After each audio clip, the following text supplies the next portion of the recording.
was Algonquins. But Algonquin is for the newcomers to locate us geographically. So we prefer to be known as the Anishinaabe. So I've been lucky because I was raised in the forest in between the residential school. And my mother worked the leather, she worked at sewing, she gathered medicine, she taught me everything she knew. After my school years, I went to my grandmother who lived in the forest, and she continued my education.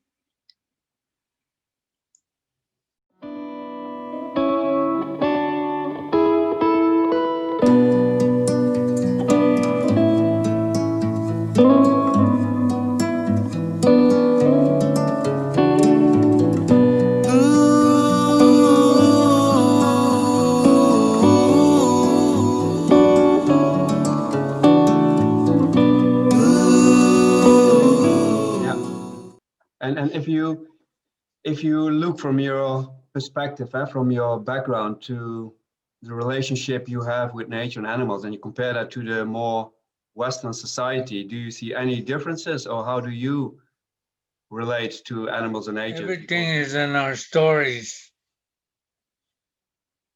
People might call it legends, but it's when the time came for the human to make an appearance, the uh, the animals sat around the fire and and they had tobacco. And the first one that got up was the bear. So he threw his tobacco in the fire, and the wisp of smoke came up, and it had the shape of a bear. And the wind blew gently and dissipated that form from the smoke. And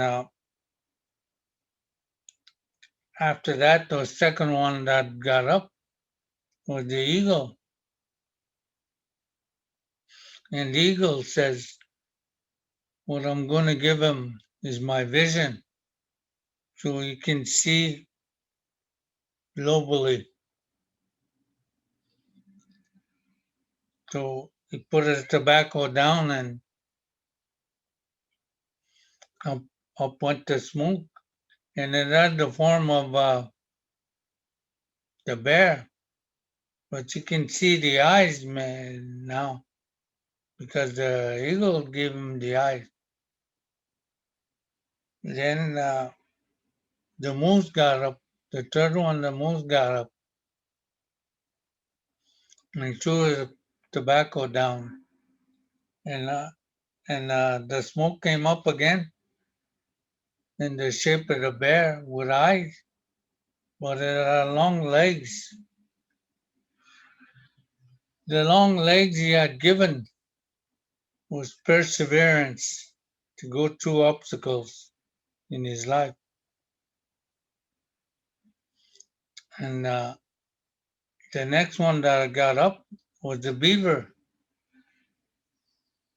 The beaver gave him the will to work for his benefits. And he threw the tobacco down, and along came the smoke again. You know, the Anishinaabe began to appear with arms. And so all the animals gave a piece, gave a piece to the human. And the last one that got up was the flea.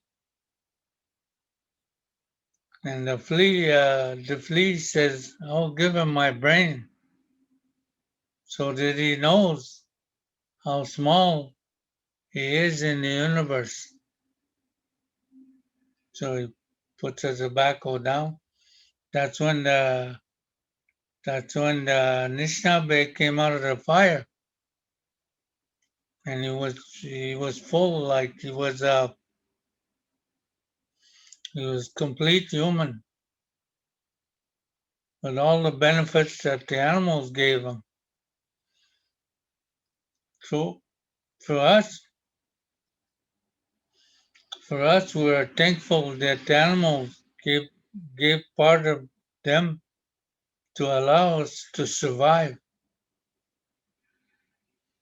That's why we have a special relationship with the animals.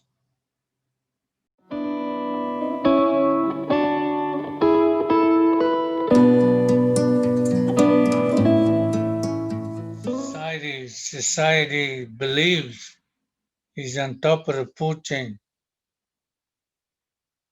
Everything is edible because he can kill it, but he never gives thanks. He never gives thanks to the animals that provided the food for them. You see, back in when time began, the Creator asked the people how they wanted their animals. So they asked the white people, "How do you want your animals?" He said, "I want them near me, so whenever I need them, I can access them." So they give them cow, bulls, horses, chickens, sheep, goat, whatever you have on a farm.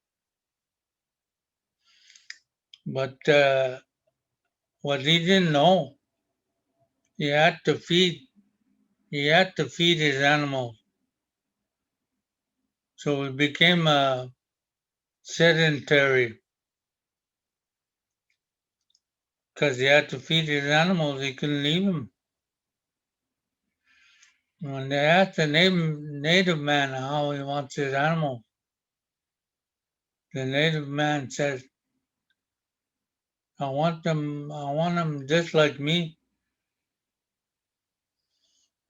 to be free." So they gave him the moose, the deer, the buffalo, the partridge, the rabbit, the wolf, etc.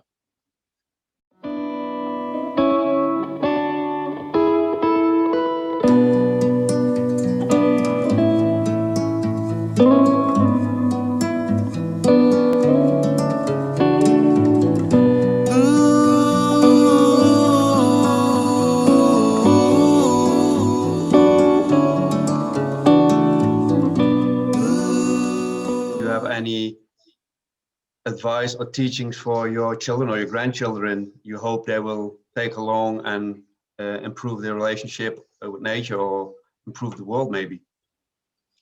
What we believe is you can't take. You always got to give back. Like we wound the Mother Earth. If we begin to heal Mother Earth, we got to heal ourselves first. For example, we got to honor the women, the life givers, so that we know how to respect the Mother Earth. You see this? This is what I use for teaching for the people to understand what I'm talking about. You see, one side of the feather is thicker, one side is thinner. One side of the feather is used to gain height, so you can see the vision. When you want to see it globally, when you want to move around, the thinner side is the female side. That side of the feather is to guide your flight.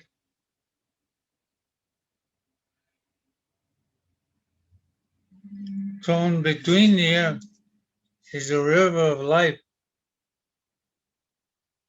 which contains respect, honesty, love, all the seven teachings we talk about.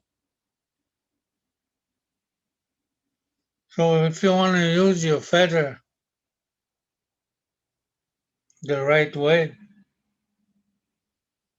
they both have to work together with respect, because you see the eagle is our brother and he teaches many things. That's why we use everything that belongs to him in a good way. Everything is connected, from the meat we eat and the animals we don't treat well, and other animals, or even the rivers and the oceans. So this interconnectedness is quite important, don't you think? Well, for example, like take for instance like the pig. The manure is going directly into the rivers, and it contaminates the rivers and contaminates living beings like the the white whale there, what do you call them? There's a white one that's poison on account of the rivers is poison. The St. Lawrence River, they come up the St. Lawrence River, and the water is so contaminated, they have cancer and all that stuff. In order for us to make a change, we should focus on taking that synergy and modify it so that we don't disturb the natural forest, the natural habitat.